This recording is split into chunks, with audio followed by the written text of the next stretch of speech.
E aí, gente, tudo bom? Vamos começar hoje a nossa correção do nosso simulado do Enem, tá? Prova de Ciências da Natureza, eu vou pegar as questões onde o enfoque tem um ponto de vista mais biológico, certo?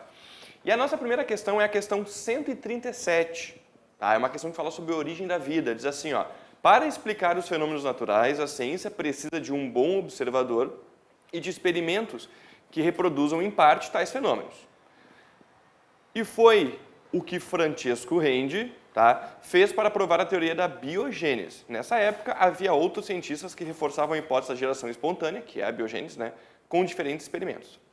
Enfim, ele dá um contexto e ele fala assim, ó, assinale a alternativa que relaciona corretamente o princípio experimentado de Rende para provar a biogênese com o segundo experimento que sustentava a abiogênese. Então, o que Rende fez? Tá? A resposta fica a letra A. Ó. Ele pegou frascos contendo pedaços de carne tampados com gás e abertos. Ele fez aquele controle onde estava fechado, não surgiam larvas. Ele prova que a larva vem sempre de um ser vivo, biogênese, ser vivo vindo de ser vivo. Agora, o que seria o experimento da biogênese? Ó, caldo de carne fervido em frascos de vidro e depois tampados, repousados por alguns dias. Tá? Qual é a ideia? Quando eu tenho o caldo fervido, eu aumento a temperatura, mas depois eu tampo, eu acabo tendo a contaminação dos micro-organismos, os micróbios que eles chamavam na época. Então a gente acaba tendo vida ali. Então esse é o experimento que eles provavam. Tentaram depois derrubar isso fechando totalmente o experimento. Mas daí o questionamento foi que não tinha oxigênio. E depois Louis Pasteur acaba com essa história. Mas esse experimento, ó, aqui na letra A, está dizendo o que está associado com a abiogênese, esse surgimento de vida do nada, essa geração espontânea. 137, a resposta fica a letra A.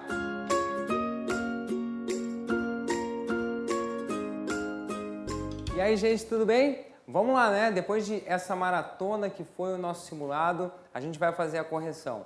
Então, acompanha comigo a resolução das questões de física do simulado. Eu sou o Adron Lara, professor de Física do Unificado. Vamos lá? Então tá. Aqui, ó. Vamos lá, começando com a questão de número 136, tá?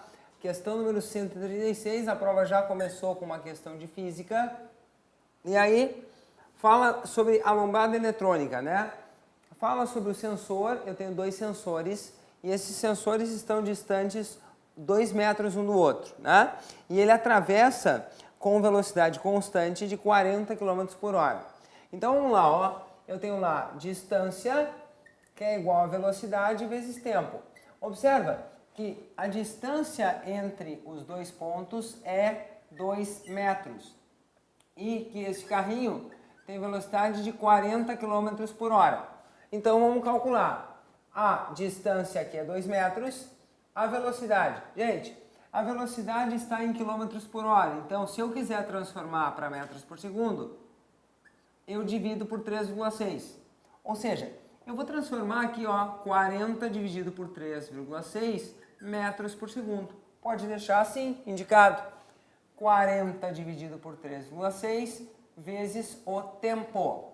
Passa multiplicando, vai ficar 2 vezes 3,6 dividido por 40. Isso é o tempo.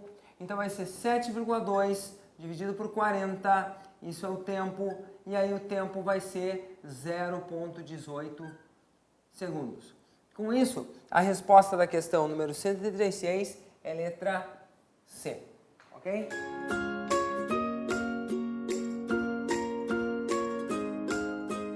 Questão 137. Diz assim, ó, para explicar os fenômenos naturais, a ciência precisa de um bom observador e de experimentos que reproduzam, em parte, tais fenômenos. Ó, e foi o que Francesco Rende fez para provar a teoria da biogênese. Biogênese, para quem não lembra, é quando um ser vivo ele vem de outro ser vivo, que é o que a gente acredita, a ideia do DNA mantendo a sua perpetuação. Tá? Nessa mesma época, havia outros cientistas que reforçavam a hipótese da geração espontânea, com diferentes experimentos, que é a vida, né, vindo do não vivo. A ação alternativa que relaciona corretamente o primeiro experimento de Rende, então qual foi o experimento de Rende, para provar a biogênese, com o segundo experimento que sustentava a abiogênese. Tá? A questão 137 é a resposta letra A, porque a biogênese, a gente vai marcar o quê? Ó? Frasco contendo pedaços de carnes, tampados com gaze e abertos. Ele pegava 2 frascos, um com tampa né, fechado com gás e outro aberto. No que estava aberto, na carne surgiam as moscas, ou seja, elas conseguiam entrar, faziam uma postura onde elas tinham uma barreira física, não tinha o surgimento das larvas. Então ele falou, ó, a larva é um ser vivo e vem na mosca que é um ser vivo, isso é uma biogênese e tal. Esse foi o experimento dele. E a abiogênese, a tabelinha da abiogênese diz assim, ó, caldo de carne fervido em frascos de vidro e depois tampados e repousados por alguns dias. Então eles ferviam, colocavam num frasco, só que nesse colocar nessa contaminação a gente tinha os micróbios, os micro-organismos. E depois de tampados alguma coisa surgia ali, a água ficava turva e tinha forma de vida. Né? Spallanzani até tenta quebrar isso depois fervendo já tampado, mas aí eles dizem que não tem oxigênio e Pasteur vai quebrar isso depois. Mas a abiogênese era sustentada com esse pensamento de ferver, botava num frasco, fechava, só que nesse momento já tinha contaminação. Então, é uma teoria, é um experimento que sustenta a abiogênese, mas não é uma coisa correta, não era 100%, não era um experimento bem feito. Então, a resposta 137 fica a letra A.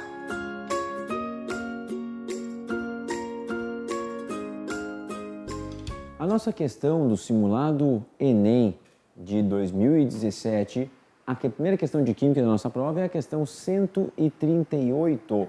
Então, esta questão 138, ela fala sobre a recuperação da prata. Pessoal, toda vez que eu quiser fazer a recuperação de um metal, o que significa fazer isso? Eu preciso forçar esse metal a se reduzir. Então,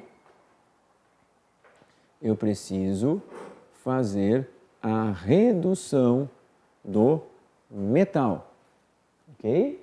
Então, para fazer a redução do metal, eu preciso colocar um outro metal, uma outra substância que faça este metal se reduzir, né?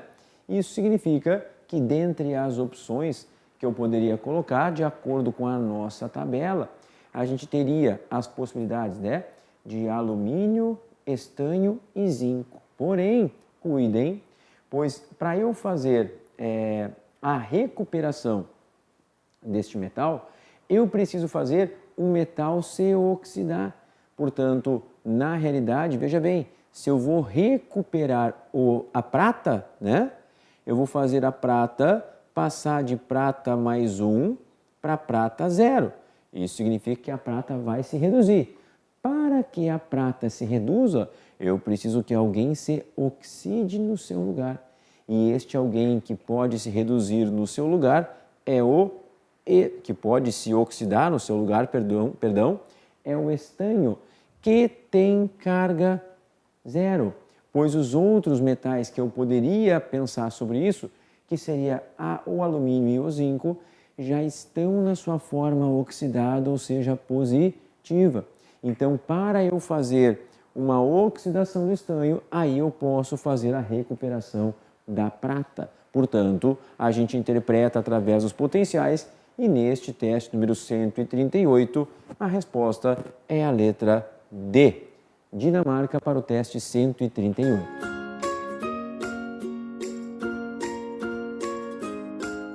A nossa próxima questão é a questão de número 139. E ela fala sobre funções inorgânicas, né? Em respeito aos sais de cálcio. E ele requer que a gente complete a seguinte equação, ó. Óxido de cálcio mais dióxido de enxofre, mais oxigênio, formando um sal, né? Observe, é um sal. Então, isso é uma sopa de letrinha, né? Uma reação de síntese que a gente avalia através desta equação. Veja bem, o cálcio se mantém, o enxofre também, e são 4 oxigênios, ó. 1 mais 2 são 3, e aqui 1 meio vezes 2 dá 1. Então, CaSO4 é o sulfato de cálcio. É o famoso giz ou gesso. E isso nos dá a resposta da letra B, Brasil, para a questão 139.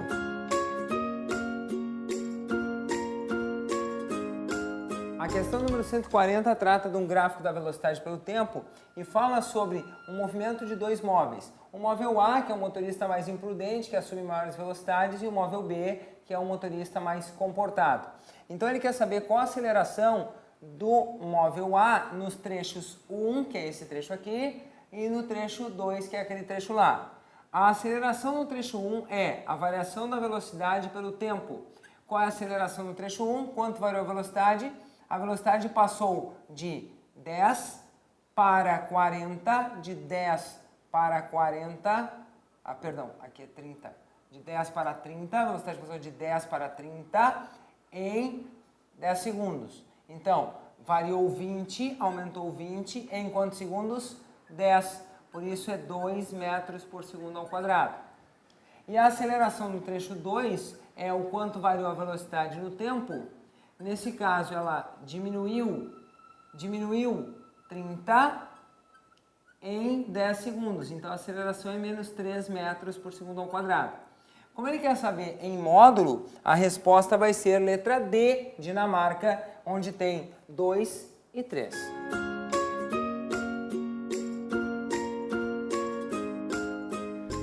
Questão 141, tá? A questão 141 eles botam um poema e daí está destacado em negrito ali, ó. Lindos campos têm mais flores, certo? Lembra? A flor verdadeira, a flor, né, vistosa, é o que a gente classifica como um grupo das antófitas. E as únicas antófitas que nós temos são as angiospermas. Lembrem, na classificação mais atual, a pinha, o cone, o estróbilo, lá das gimnospermas são inflorescências, não são mais chamadas de flores. Certo? Então a resposta fica a letra B. Os campos do Brasil possuem mais plantas angiospermas, grupo botânico que produz flores e frutos, que outros. Então essa é a explicação. A 141 fica a letra B, pela questão das flores.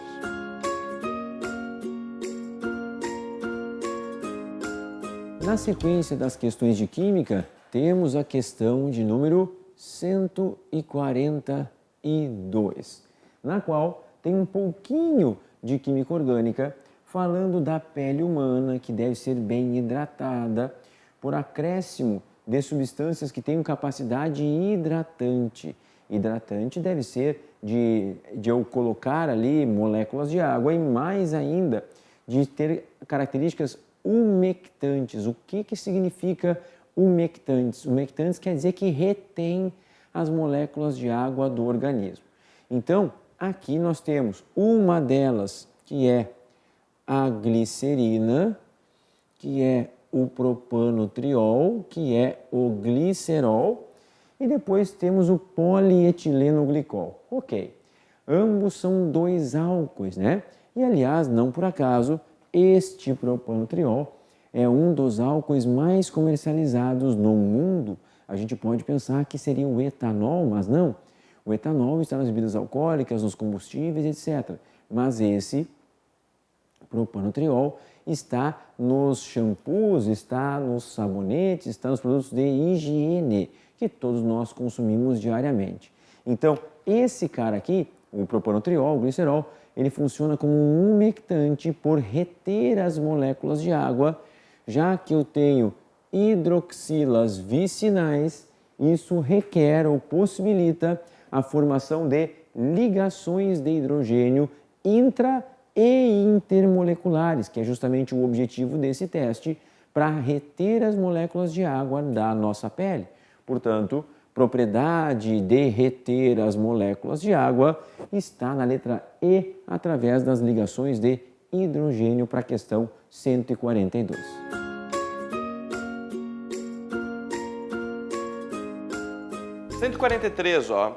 Diz assim, ó, a questão da CAF, ó, o câncer é uma doença multifatorial, o que significa que diversos fatores concorrem e podem se sobrepor, favorecendo o seu desenvolvimento. Então, sobre o tema do câncer, lembra que o câncer ele é uma divisão celular mal controlada, aquele checkpoint perde a capacidade de fazer um controle de qualidade celular e deixa que a célula se divida sem estar pronta. Essa célula não é funcional, essa célula acaba criando grandes grumos celulares que a gente vai chamar de um tumor. Quando ele vai para a corrente sanguínea, enfim, ele basicamente vai ser chamado de um tumor maligno e a gente chama de câncer. Tá?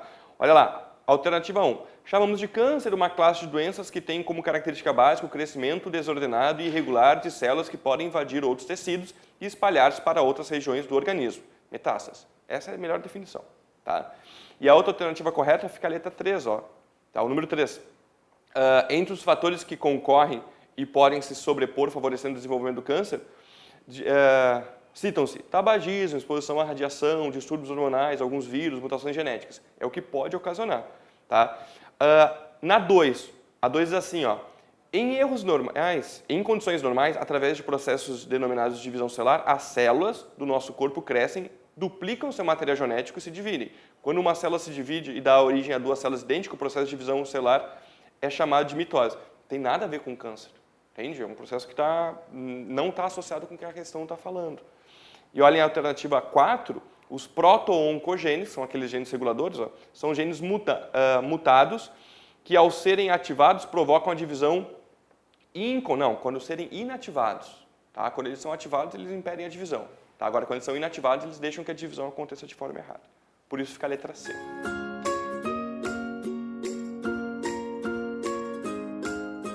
A questão 144 traz uma tirinha em que mostra um rapaz ali tentando frouxar, né? Ele está tentando frouxar o parafuso da porca.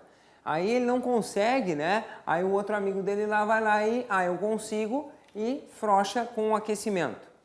A pergunta é, o quadro oferece coeficiente de dilatação de algumas ligas metálicas e, para permitir a ocorrência do fato ocorrido na tirinha, a partir do menor aquecimento do conjunto. Ora, para eu ter o menor aquecimento do conjunto, eu preciso que um seja feito do maior coeficiente, no caso a porca tem o maior coeficiente possível, e o parafuso tem o menor coeficiente possível. Porque daí, quando aquecer, a porca vai se dilatar muito facilmente e o parafuso vai se dilatar muito pouco facilmente, por isso eles vão acabar se afastando. Então, qual é o material que tem o maior coeficiente da tabela? O maior coeficiente da tabela é, vamos ver ali, o chumbo, né? O chumbo é 2,9. E qual o que tem o menor coeficiente? A platina. Então, nós vamos ter que usar o quê? A platina e o chumbo, por isso que a resposta da questão 144 é letra C.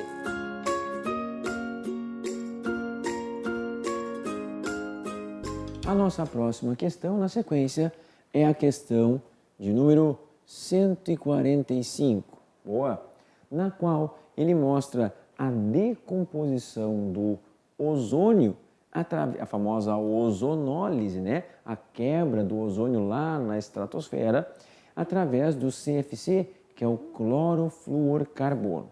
E diz que estes CFCs foram substituídos, etc., observe,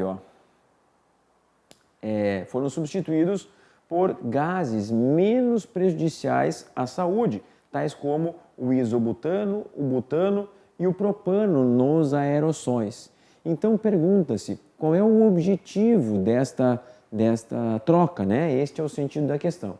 Então o objetivo é substituir o CFC, pois não reagem com ozônio estes gases que seriam inertes, servindo ainda como gases propelentes para os aerossóis. O isobutano, para quem não sabe, o isobutano é esse cara aqui, chamado metilpropano.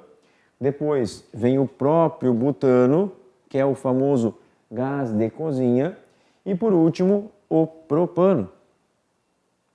Estes seriam os gases propelentes para expelir os aerossóis em substituição ao CFC, o que me dá a resposta da letra A, Argentina, para a questão 145.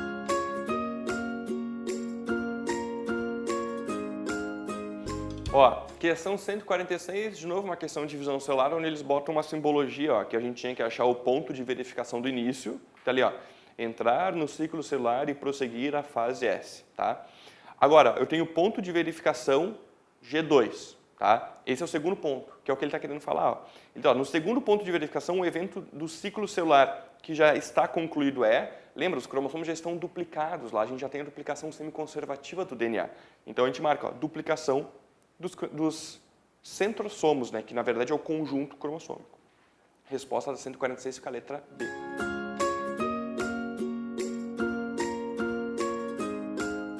A questão 147 também traz uma tirinha e diz assim, Ó, vou lhe mostrar algo interessante. Compare este ponto central com esse ponto da extremidade, ambos completam o giro no mesmo tempo. Então, ó, eu vou colocar aqui dois pontos A e B, este ponto aqui completa o giro ao mesmo tempo que aquele ponto lá. Então, o que a gente sabe é que o período, o tempo que eles levam para girar é o mesmo. Logo, a frequência com que eles passam por aquele ponto também é a mesma. A frequência de A é igual à frequência de B. O período é igual e a frequência é igual. Ó, mas o ponto da extremidade precisa fazer uma volta maior no mesmo tempo. Logo, dois pontos se movem com velocidades diferentes, embora façam o mesmo número de revelações por minuto. Então, olha aqui, ó, o que nós sabemos? Que se nós olharmos aqui e virmos o tamanho da trajetória do A, olha que a trajetória é pequena. Olha o B, que trajetória grande que ele faz. Então, para que eles possam andar lado a lado sempre, eu preciso que o B seja muito mais rápido linearmente do que o A. Então, a velocidade linear do A é menor do que a velocidade linear do B. A velocidade linear é diferente. Por quê? Porque a velocidade linear depende do raio da trajetória. Maior raio, maior velocidade linear. Por outro lado, eu sei que o ângulo que eles completam é o mesmo. Então, a velocidade angular de A é igual à velocidade angular de B. Então, as rotações por minuto são iguais, as velocidades angulares são as mesmas. Então, vamos lá. Calvin, o garotinho assustado da tira, é muito pequeno para entender o quê? Que distâncias diferentes do centro, vamos lá. Letra A, mesma frequência, mesma velocidade angular e mesma velocidade linear? Não, o que está errado aí na primeira alternativa é a velocidade linear, que não é igual. Letra B, mesma frequência, mesma velocidade angular e diferentes velocidades lineares, por isso que a resposta é letra B da questão número 147.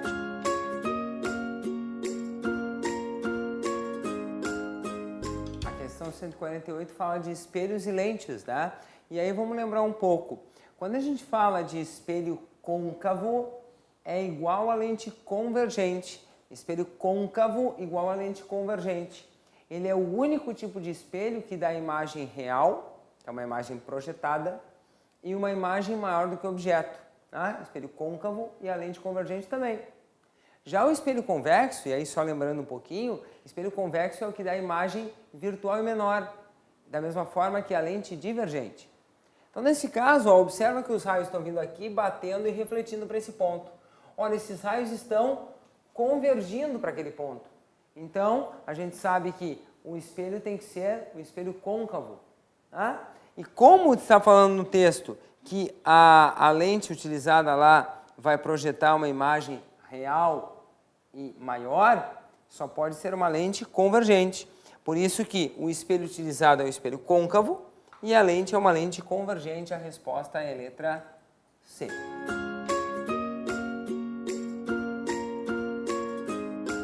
A nossa próxima questão no nosso simulado Enem é a questão de número 149. E essa questão fala dos solos, da pecuária, das plantações e fala que é necessário corrigir o pH do solo, corrigir a acidez ou a basicidade dos solos. E diz que o objetivo é diminuir a acidez do solo de sua plantação, ou seja, aumentar o seu pH. Para aumentar o pH, para eu fazer um aumento do pH, eu preciso acrescentar substâncias que tenham um comportamento básico. Necessariamente não precisa ser uma base de arrênios com hidroxila, né? Pode ser um óxido básico, uma base propriamente dita e um sal de caráter básico. Então, neste teste, o sal de caráter básico que temos é o carbonato de cálcio. Mais uma vez, este cara veio o carbonato do ácido carbônico, que é um ácido fraco, e o cálcio do hidróxido de cálcio, que é uma base forte.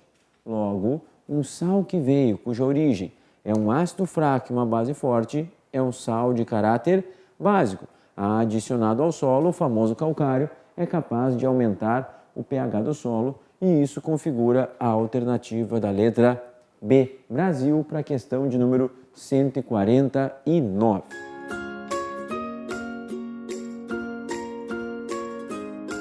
A nossa próxima questão é a questão de número 150. E ela fala um pouquinho sobre funções inorgânicas mais uma vez, né? Então, observe que este testezinho fala do ácido muriático, que ele serve para ser utilizado em limpeza de pisos e tudo mais, resíduos de cimento e etc.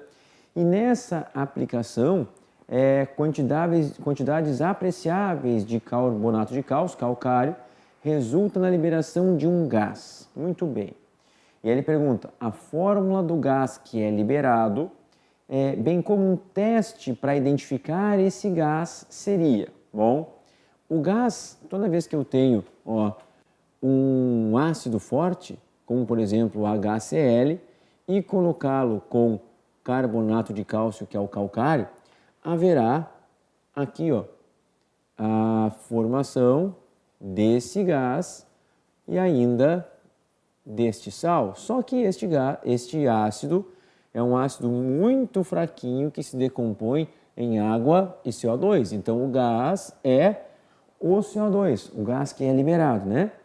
E um teste para eu identificar esse gás é CO2. Eu posso borbulhá-lo em uma solução básica de hidróxido de bário, pois desta forma eu formaria um sal chamado carbonato de bário e carbonatos de metal do grupo 2 são sólidos. E isso é um teste que a gente chama teste de precipitação. Então, a reação que acontece, o sal que é liberado e o teste para identificar o gás está na alternativa da letra Equador para a questão de número 150.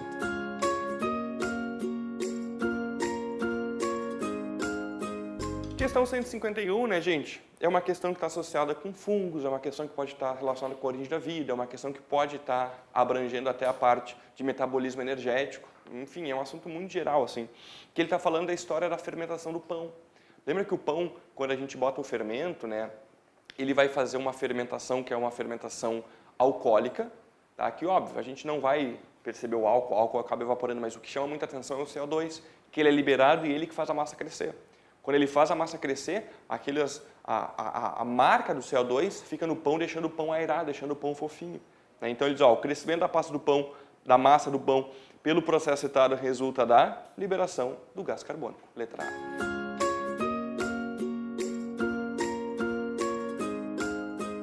Questão 152, eles deram alguns exemplos, deram amido de milho, açúcar, né, polissacarídeo, óleo de soja, que é um lipídio, o atum, que é proteína, tá? E o açúcar cristal, que também é um açúcar, que também é um glicídio. Tá? Daí diz assim, é correto afirmar que, a resposta fica a letra C, porque diz assim, os glicídios, açúcar, tá? Presentes abundantemente nos produtos A e D, que é o amido, tá? E o açúcar cristal, são classificados de acordo com o tamanho de suas moléculas, em monossacarídeos, oligosacarídeos e polissacarídeos, e representam a principal fonte energética do metabolismo celular. Lembra, monossacarídeo é a unidade, é a hexose, tá? Glicose, frutose e galactose. Os oligosacarídeos são os que a gente chama de disacarídeos, são sempre dois grudadinhos, que pode ser a lactose, a sacarose e a maltose. E os polissacarídeos são muitos. A gente fala muito do amido, do glicogênio, da celulose, tá? Enfim, estão associados muito com essa ideia de fonte de energia, por isso que a resposta da letra C fica correta.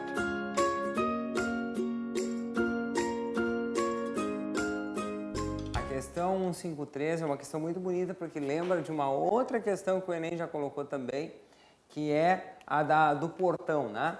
Assim, se tu na hora da prova tu não tem muito o que fazer, tu já pensou um pouco, mas não tá achando a resposta, tu poderia ter pegado, por exemplo, a tua própria prova, né? Colocado assim e ter dado uma olhadinha, olha aqui, Se eu ficar segurando essa folha aqui, por esse ponto, observa aqui. essa dobradiça de baixo aqui, ó, tem duas dobradiças segurando o portão, né? Essa dobradiça de baixo, ela faz força para cima, para poder segurar o portão, e ela faz força para fora. Então, essa dobradiça está sendo empurrada para dentro, ou seja, ela não quer se soltar. Agora, essa dobradiça de cima, ela faz força para fora, olha aqui, ó. Ela faz força para fora. Então, ela é puxada o tempo todo para fora. Se alguém se pendura no portão aqui, vai começar a esgaçar essa dobradiça de cima. Então, a resposta da questão é provável que a dobradiça A rebente primeiro que a dobradiça B. Por isso que a resposta da questão é a letra A. Tá? Aqui nós temos duas forças, então, ó. Aqui uma força para fora, aqui uma força para cima, e aqui eu tenho uma força para dentro, e aqui tem uma força para cima. Então, por isso que a resposta da questão é letra A.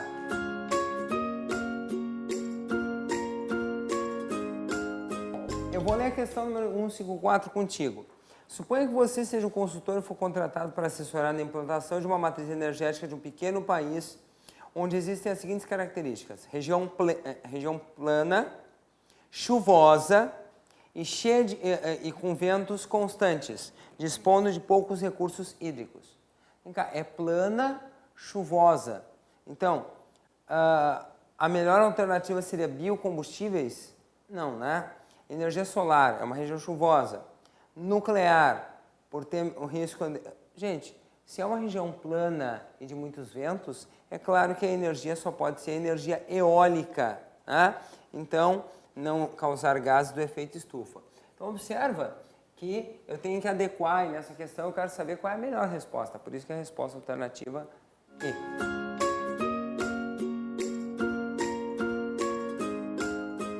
Ó, questão 155, é uma questão de esquema de divisão celular, que a gente tem que tomar um cuidado, né? Porque ele está falando de meiose. O que eu tenho que lembrar? Que a meiose 1 é a reducional e a 2 é a equacional. A 1 é que transforma de 2N para N. Só que é sempre uma célula dando origem a duas, né? No esquema. Então, ó, a célula A é a célula 2N e ela faz a meiose 1, ó, que vira B e C. B e C se transformam em D e E, eles podem, né, só fazer uma passagem dela. E depois eu tenho, ó, a D e a E fazendo a meiose 2. Mas o que é importante? Eu tenho que achar a primeira célula da meiose, que é a 2N, que é a célula A. Então eu sei que B, C, D e I, por exemplo, ó, são células haploides, é o que marca a resposta. Na verdade, tudo que está abaixo da célula A vai ser haploide, vai ser N. Resposta letra D, Dinamarca.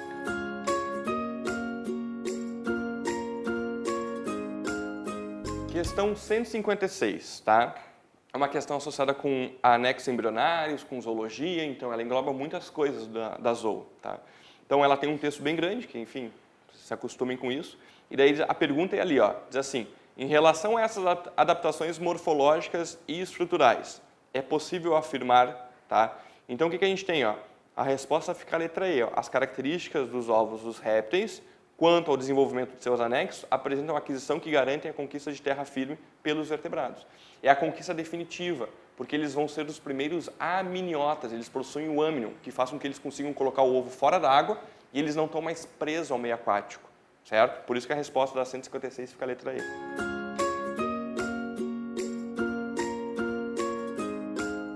Questão 157, reprodução humana. Eles mostraram o esquema da tuba uterina, eles mostraram a ovulação e aquela seta está apontando a fecundação. Acho que talvez isso fosse o mais importante vocês prestarem atenção, né? Tá, agora assim, ó. Caso não ocorra o fenômeno indicado pela seta, ou seja, não tem fecundação, o destino do ovócito secundário é ser. Então, o que acontece com o ovócito secundário? A resposta já fica a letra A, ó. Ele é degradado na tuba uterina. Mas as outras são meio absurdas, né? Primeiro, ó, eliminado juntamente com a menstruação. Não, né? Ele não sai dali. Ele fica ali, ele só vai sair quando tem fecundação, quando a gente aumenta, quando forma um zigoto, e daí sim ele é carregado, tá? Mantido na tuba, aguardando outra ejaculação, não, também não, tá? Retornando ao ovário para ser eliminado, na outra ovulação também não. Aderido ao endométrio por ser posteriormente fecundado. Não, tem que entender que vai ter ovulação, teve fertilização, enfim, daí desce. Se não, ele acaba sendo degradado. Resposta letra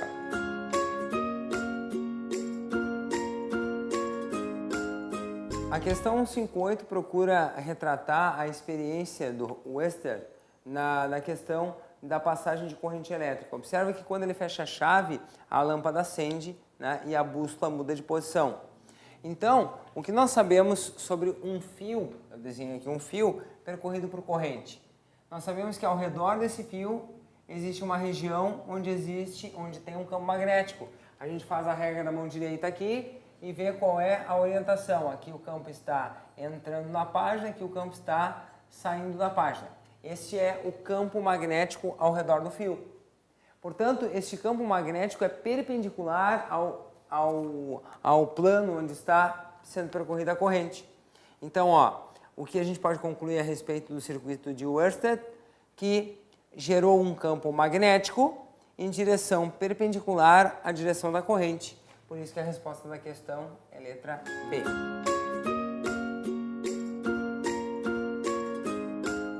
Questão 159, uma questão sobre reprodução também. O que nós temos, né? Aquela ideia do exame da gravidez. Qual é o hormônio que tem que ser encontrado? Quando a gente tem simplesmente a implantação, a nidação, que é o blastocisto colando na parede do endométrio, tem a liberação da gonadotrofina coriônica, que é o que se procura, ou não, né? Enfim, em testes de gravidez, tá? E é a resposta letra C, mas não podia marcar nem A, porque estrógeno dá características femininas, nem B, que é o que prepara o endométrio, nem D, que vai simplesmente liberar, né, o hormônio, o gameta na ovulação, e muito menos a letra E, que é a testosterona, né? Tá? Então lembra, o hormônio, que é o hormônio da gravidez, que é o que faz a progesterona ficar alta e não cair mais, vai ser a gonadotrofina coriônica ou HCG.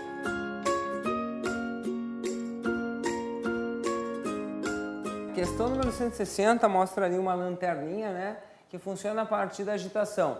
Ele explica lá no problema que se eu ficar agitando para lá e para cá a lanterna, um imãzinho que tem lá vai começar a se movimentar, e aí, na medida em que o ímã se aproxima, olha o que acontece. Ímã se aproximando, vai haver uma corrente induzida que é sempre de oposição ao movimento do próprio ímã, então nesse caso vai ser de repulsão, aqui está o sentido da corrente. E quando o ímã é afastado, tem um sul afastando, ele vai gerar um norte para poder atrair de volta. Então o sentido da corrente vai ser ao contrário. Nesse caso, nós temos, portanto, na aproximação, corrente para um lado, no afastamento, corrente para o outro. Aproximação, afastamento. Por isso a gente tem uma corrente alternada.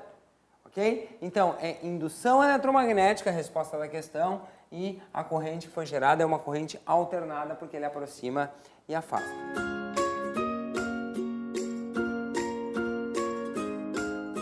Na questão de número 161, questão 161, ele faz afirmações de substâncias a respeito de sua aplicabilidade no dia a dia, né? E pergunta quais delas estão corretas. Portanto, a primeira diz que o bicarbonato de sódio, o NaHCO3, e o hidróxido de magnésio podem ser utilizados para minimizar a acidez estomacal. Claro, o hidróxido de magnésio é uma base e o bicarbonato de sódio é um sal de caráter básico. Portanto, ok.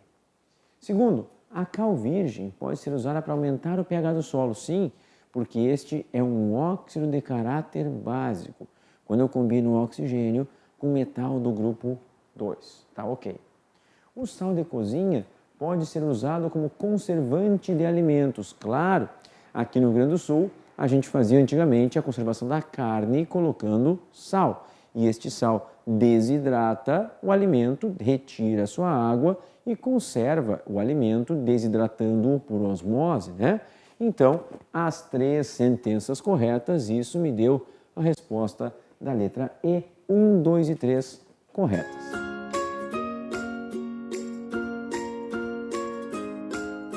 Questão 162, é uma questão da FUVEST, o Enem gosta muito de copiar algumas questões da FUVEST, a gente tem algumas que são exatamente iguais, né? Então daí eles botam uma música, ele diz assim, a bailarina nos versos não contrai doenças causadas por 2 parasitas de importância para a saúde pública, a lombriga, Ascaris lumbricoides, e a ameba, Entamoeba histolítica. Todo mundo, porém, pode prevenir essas parasitoses quando, tá? Então como é que a gente vai se prevenir? Sempre está associado, né, com a alimentação, com alimentos mal lavados. Então, lava muito bem os vegetais e frutas antes de ingeri-los. Tá? Crus, ingeridos crus. Por quê? Porque o ovo de ascaris e tanto da ameba vão vir pela essa via alimentícia. Então, se a gente lava bem os alimentos, não vai ter problema nenhum. É assim que a gente se protege. Letra B.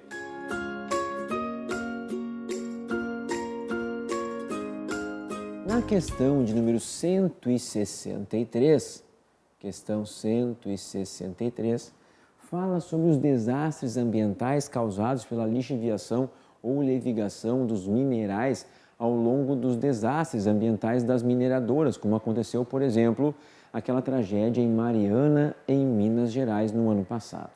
Pois bem, ele me deu uma equação química falando sobre a pirita, que nada mais é do que esta substância aqui, FeS2, que está aqui se oxidando e ainda sendo hidratada, formando aqui sulfato férrico e ainda ácido sulfúrico, né?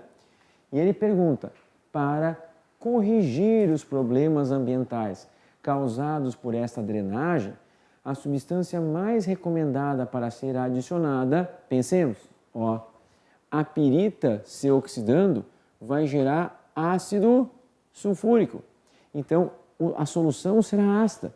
Para eu minimizar os efeitos, eu devo acrescentar alguma coisa que seja de caráter básico, mas não tão básico que a fim de neutralizar e liberar uma grande quantidade de energia, que poderia, inclusive, aumentar o desequilíbrio ambiental. Portanto, a alternativa seria acrescentar carbonato de cálcio, que é um sal de caráter básico, pois mais de uma vez já apareceu aqui nas nossas respostas que o carbonato de cálcio é um sal básico porque vem do ácido carbônico, que é um ácido fraco, e do hidróxido de cálcio, que é uma base forte. Portanto, sal básico é a resposta da letra Equador para a questão 163.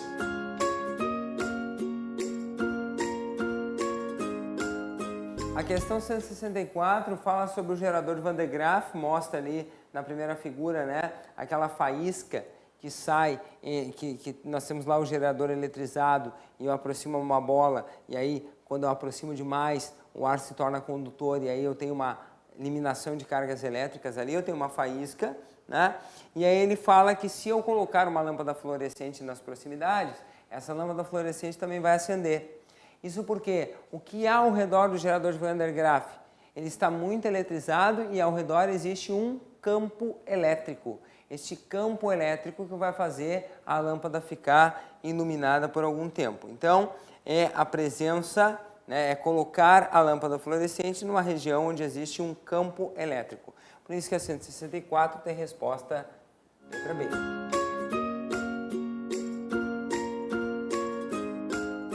A questão 165 é muito mais de interpretação do que qualquer coisa, né? Então vamos dar uma lida no texto, ó. Na era do telefone celular ainda é possível se comunicar com um sistema bem mais arcaico e talvez divertido, telefone de copos plásticos e barbante. Uma onda sonora produzida pelo menino faz vibrar o fundo do copo e ele vai, que parece, não vai ver quase perceptível, que cria uma perturbação que vai ao longo do barbante esticado. O barbante, por sua vez, conduz o som até outro copo. Essa perturbação faz vibrar o fundo do segundo copo e plástico e a energia vinculada ao barbante pode, assim, ser restituída sob a forma de onda sonora perceptível. Assim, se a menina coloca o ouvido próximo a outro copo, ele poderá escutar a voz do menino de forma nítida. Então é isso aí, tá? Então, com relação ao assunto tratado no texto e na figura, conclui-se que a antena do telefone celular exerce a mesma função que o barbante? Não, não é isso, né? Então ali está transportando uma onda mecânica, enquanto que a onda do celular é uma onda eletromagnética. A antena do celular, o telefone celular utiliza o mesmo princípio do telefone de copos plásticos? Não.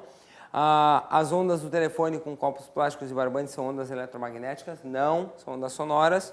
O segredo para o telefone com copos plásticos e barbante funcionar está no barbante, que une os dois fundos dos copos e produz ondas mecânicas que de um copo para o outro. Então, eu faço vibrar o fundo do copo, essa propagação acontece pela corda e aí chega lá no fundo do outro copo. Da mesma forma que quando eu falo e alguma pessoa está me ouvindo, eu faço o ar de meio, né? E o ar vai propagar o som. Ou nesse caso agora que eu estou falando com vocês, eu estou usando o microfone aqui e o microfone é que vai capturar essa vibração do som, ok? Então, resposta Dinamarca.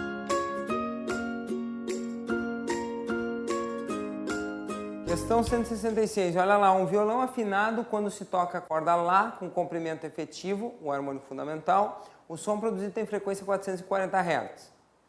Se a mesma corda é comprimida pela metade do seu comprimento, a frequência do novo harmônico, lembra que eu estou falando da mesma corda. Se é a mesma corda, é a mesma velocidade de propagação.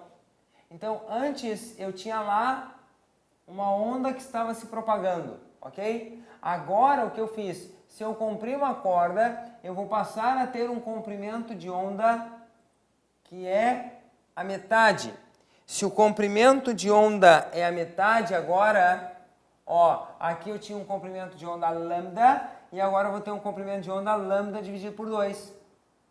Se aqui eu tinha uma frequência de 440 Hz, lá eu terei uma frequência 880 Hz, ou seja, uma frequência 2 vezes maior. Por quê? Porque o comprimento de onda ficou 2 vezes menor.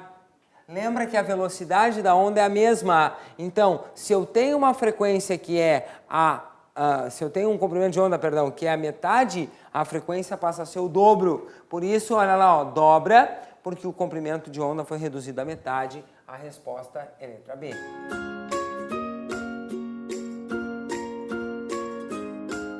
Na nossa questão de número 167, questão 167, ele fala sobre as queimadas, que é uma prática para, entre aspas, a recuperação do campo, né?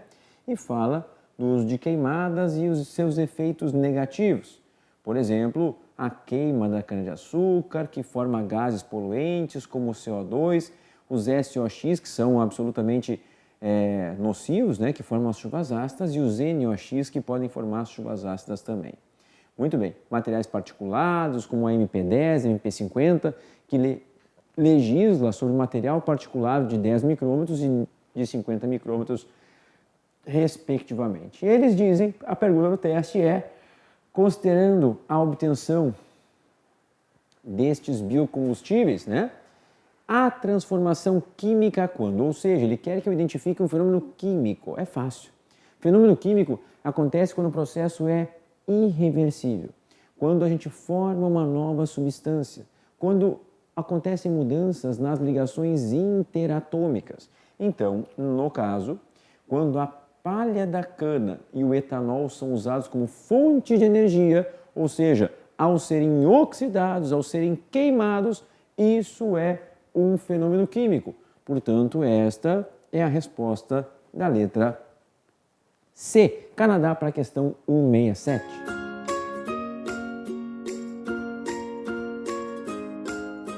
Cento e 168, ó, outra questão da FUVEST, eles botam uma árvore filogenética. Lembrem que nas árvores filogenéticas a gente tem sempre que ir num sentido onde a gente vai ter as bifurcações. Então, eu vou indo, vou bifurcação. Né? Eu escolho um caminho ou outro. Então eu vou ter um marco ali. Todo mundo a partir daquele marco tem aquela característica, todo mundo antes não tem. Por exemplo, ó, anfíox, tubarão, sardinha, sapo, jacaré, urubu, canguru, cavalo tem a característica 1. Então, a característica 1, tá, ela vai ser, por exemplo, ó, a notocorda e o tubo nervoso dorsal, que todo cordado tem. A característica 2 é o que o anfíox, por exemplo, não tem. Né? O anfíox não tem coluna vertebral, não tem vértebras. Tá? Então, a 2 vai ser a ideia das vértebras. E a 5 ó, é o que, por exemplo, o sapo não tem, mas o jacaré tem. Porque para chegar no sapo eu não passo pelo ponto 5. Agora, para chegar no jacaré, no urubu, no canguru, no cavalo, eu vou passar. Que é o quê? É o ovo amniótico. Depois uma questão, de novo, uma questão associada com embriologia. E a resposta fica a letra B, ó. 1, 2 e 5, que são os pontos dessas características que surgiram.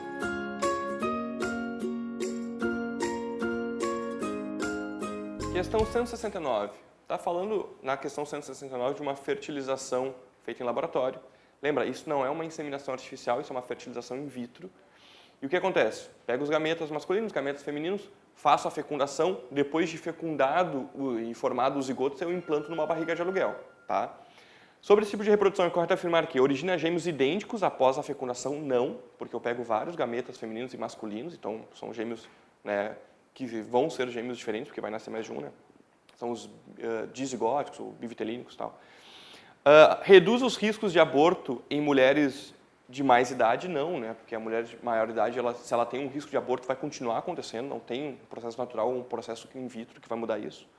Promove uma menor variabilidade genética dentro da espécie? Não, não tem nada a ver, porque a variabilidade genética depende de outros fatores, não de uma fecundação dentro ou fora do indivíduo.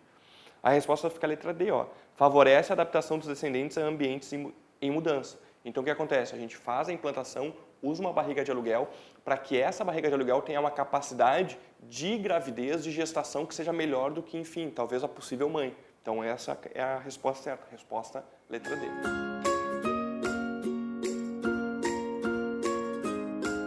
Na nossa questão de número 170, questão 170, ela fala sobre eletrólise, em especial a eletrólise ígnea, pois fala que na célula eletrolítica e tudo mais conta a historinha toda, né?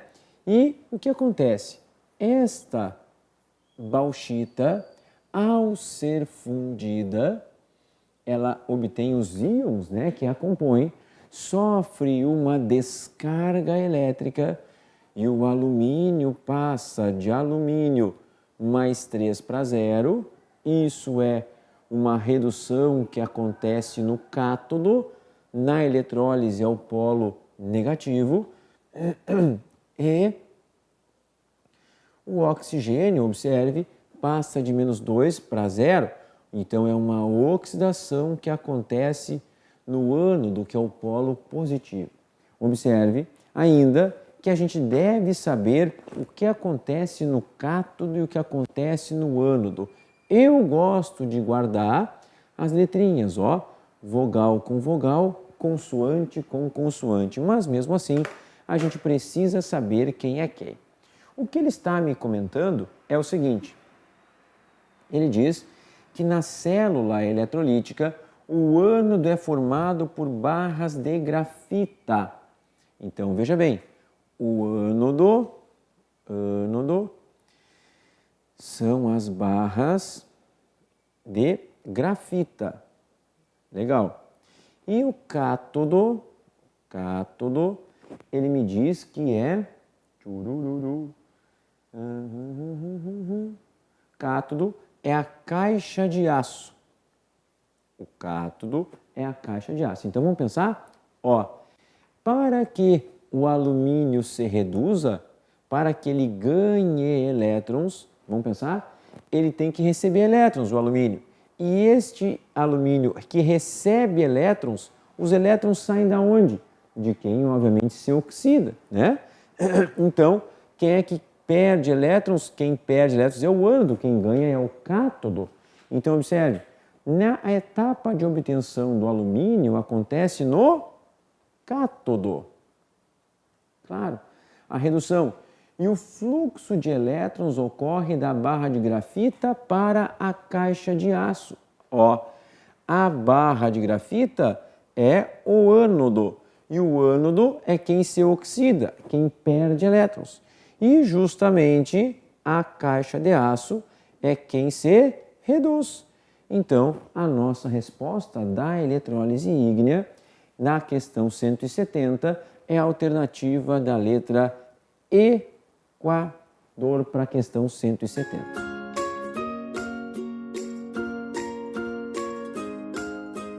Questão 171. É uma questão só de interpretação de gráfico, que a gente vai ver, ó, o transporte de oxigênio dissolvido no plasma sanguíneo foi mais favorecido na condição experimental apresentada pela seguinte letra. Então, quanto maior será o transporte, maior a solubilidade. Então, eu vou ter no gráfico a solubilidade lá em cima, em baixa temperatura. Eu vou ter solubilidade lá em cima, ó, em alta profundidade. Então, quem é que tem uma baixa temperatura e uma alta profundidade? É o experimento W. Letra A.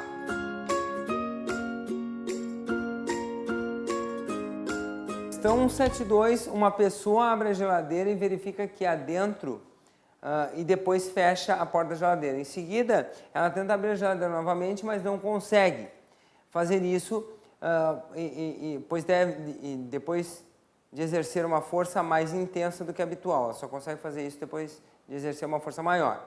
A dificuldade essa para reabrir a geladeira ocorre porque o volume de dentro da geladeira diminuiu? Não, o volume continuou mesmo, né?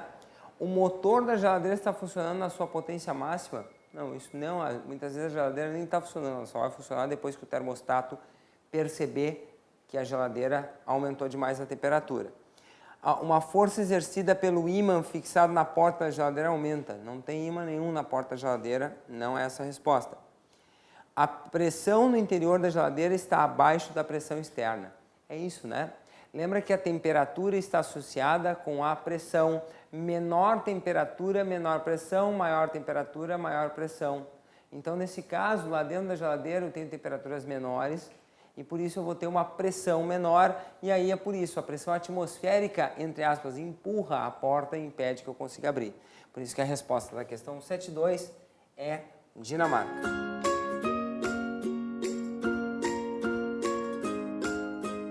A questão 7.3 é bem exigente, já está quase no fim da prova, então imagino que deve ter sido bem difícil de resolvê-la.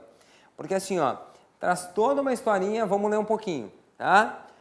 Então, se a gente fala lá sobre os personagens do X-Men, e aí vai tratando, ele vai trazendo em cada alternativa uma relação de cada personagem com alguma coisa da física, né? E aí, a alternativa A, qual é o problema da alternativa A? Ele fala que a fórmula de Newton, E igual a mc², já começa errado ali, né? Essa fórmula é do Einstein, tá? E mais adiante, né? Ele diz que a massa de uma grandeza é sempre constante, ao contrário da velocidade da luz do vácuo. Tu sabe, né? Que a velocidade da luz do vácuo é constante. Então, eu já sei que essa alternativa está errada. Depois, a segunda, né? Diz que os raios ópticos que se entendem por fótons, eles são utilizados na lei de Coulomb.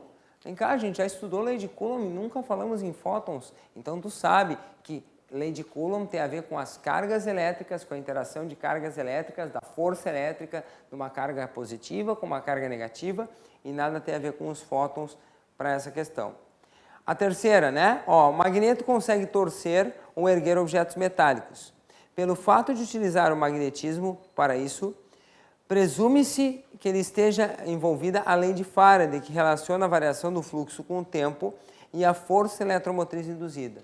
Nota que não tem nada de errado nessa questão, né? Então a gente sabe que a lei de Faraday tem a ver com o fluxo magnético e quando varia o fluxo magnético eu gero corrente, né? Uma corrente induzida. Então se ele está criando um campo magnético que ele consegue mover os metais, ele está gerando um campo magnético, deve haver o processo de indução também, ok? Então a resposta é letra C. Na questão 7.3, resposta é letra C.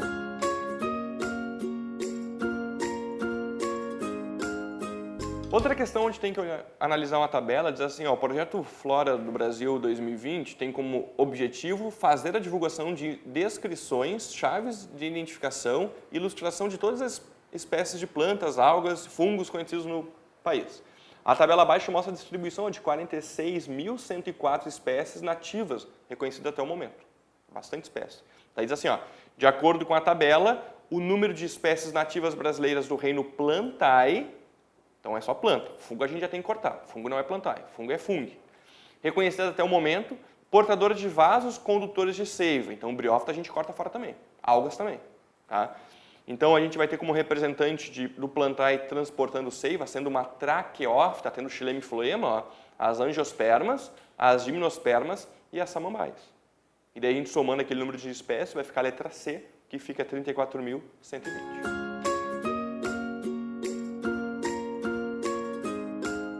Na nossa questão de número 170, pessoal, questão 170, fala do tratamento e purificação da água em países cujo saneamento básico não é adequado, embora quem sejamos nós, aqui no Brasil, aproximadamente estima-se que 50% da população brasileira não tem acesso à água tratada, imagina um absurdo. Em Bangladesh, que é a questão, né, fala do metal arsênio. E a ONU desenvolveu um kit que faz com que o arsênio, veja bem, eles dizem no teste, o princípio desse kit é a remoção do arsênio por meio de uma reação de precipitação com sais de ferro que origina um sólido volumoso de textura gelatinosa, ou seja, é uma reação que retira o arsênio desta água e forma uma gelatininha no fundo. Legal, então retirei o arsênio e ficou naquela gelatina. Como é que eu separo? Como é que a gente separa uma mistura heterogênea que tenha um líquido e um sólido? Através de uma filtração. Através de uma filtração. A gelatina fica ali e passa o líquido. Então, para remover algo que esteja insolúvel num meio heterogêneo de sólido e líquido, a gente faz uma filtração, que é a resposta da letra B, Brasil, na questão de número 170.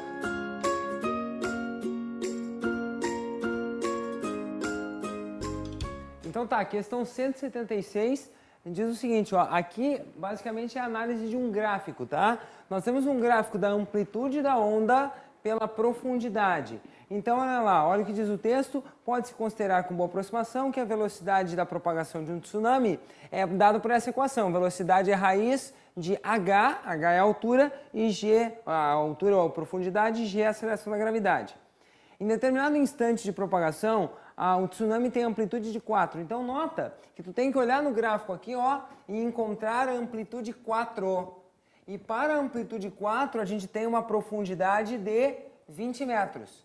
Então, a pergunta é sobre a velocidade de propagação da onda. Então, vamos lá. A velocidade é a raiz de altura, profundidade 20 metros e a gravidade é 10. Logo, a velocidade é a raiz de 200.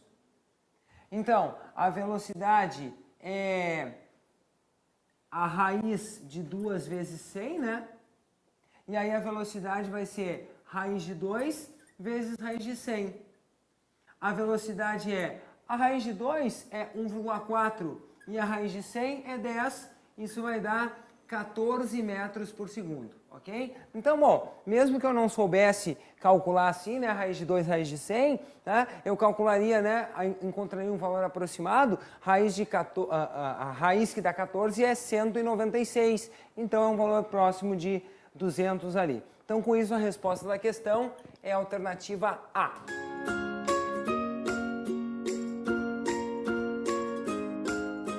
Pessoal, no nosso teste de número 177, ele fala dos utensílios de uso cotidiano, como garfos e facas, etc., e que podem sofrer um processo de corrosão. Corrosão nada mais é do que o nome genérico de oxidação. Inclusive, ele mostra a equação de oxidação dos processos dos utensílios domésticos ali, a formação do óxido de ferro 3. E pergunta uma forma eficiente para impedir o processo corrosivo nesses utensílios pessoal, para e pensa. Se a gente tem uma esponja de aço em casa, o famoso bombril, para evitar a sua corrosão, a gente seca ele, né, dá uma chacoalhadinha e esfrega um sabãozinho nele. Uma estrutura metálica qualquer, o seu carro, por exemplo, está pintado, se tirar uma lasquinha, oxida justamente naquele lugar que foi descascado. Resumindo, para a gente impedir que o ferro se oxide em contato com o ar atmosférico, a gente deve escondê-lo do ar atmosférico. E de que forma fazemos isso? Diminuindo a sua interface, a sua superfície de contato. Então, o objetivo é impermeabilizar a superfície, isolando-a do seu contato com o ar úmido, que é justamente a resposta da letra C, Canadá. Diminuir a superfície de contato para a questão de número 177.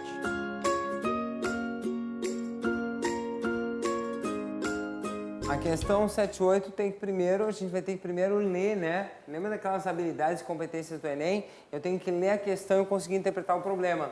Diz que são duas placas paralelas, aqui tem um campo vertical que aponta para baixo e tem um elétron que vai entrar nessa região.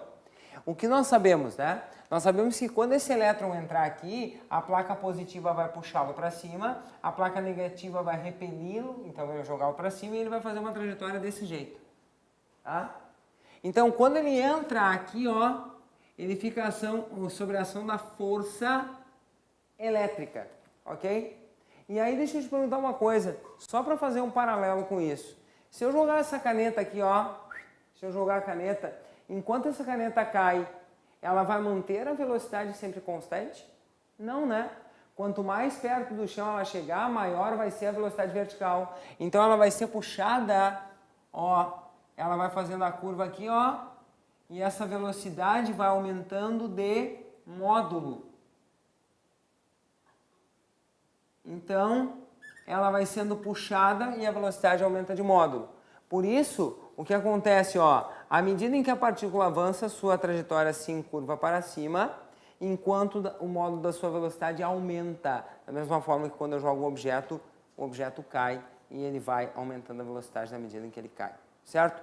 Por isso a resposta da questão é letra A.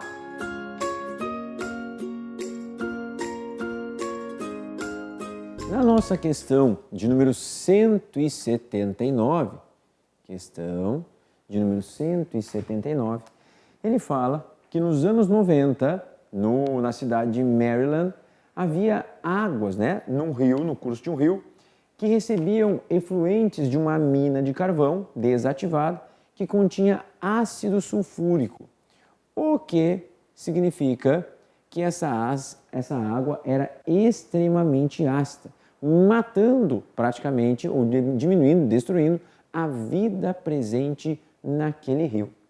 O que acontece é que essa água, embora límpida, quilômetros depois, instalou-se uma fábrica de papel e celulose que empregava hidróxido de sódio, soda cáustica e ainda carbonato de sódio, que nada mais é do que uma base forte e um sal de caráter básico. Mais uma vez, uma questãozinha de funções inorgânicas, né?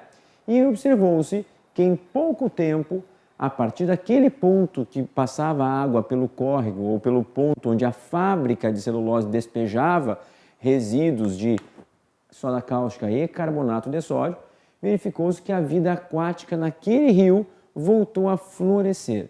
E eles perguntam no teste, depois dessa historinha contada, o que teria acontecido, qual seria a explicação para tal fato. Ora, se o resíduo da mina desativada era de ácido sulfúrico, esta água era extremamente ácida, com um pH muito baixo, pois a fábrica de celulose foi colocando aos poucos uma substância de caráter básico e muito forte, que é a soda cáustica, e também um sal de caráter básico, que é o carbonato de sódio. Isso significa que houve uma diminuição da acidez, ou seja, um aumento do pH das águas do rio pelo efluente da fábrica de celulose e de papel, o que justifica a resposta da letra D, Dinamarca, para a questão 179.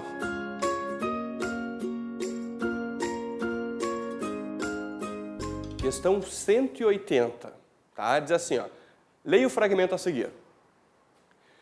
Então, o que ele vai fazer? Ele vai simplesmente narrar todas as características, mas ele está falando de quem? Ele está falando do pinhão. A gente sabe que o pinhão, ele é uma semente que vem de uma gimnosperma, lembra? Gimnosperma são sementes nuas, que não tem fruto. E com o pinhão ele vem da Araucária augustifolia, ou pinheiro do Paraná, que é uma espécie dioica. Nós temos pé de araucária macho e pé de araucária fêmea. É uma planta que tem crescimento secundário, por isso ela tem bastante espessura. Tá? A gente diz que o crescimento secundário só está presente em gimnospermas e no grupo das dicotiledôneas, que são o grupinho das anjos. Tá? E daí, enfim, ele vai narrar toda essa história, né, do pinhão, de uma gimnosperma, de uma araucária, e pergunta, ó, sobre o organismo descrito no texto. Marca a alternativa correta. A resposta é letra A. Ó.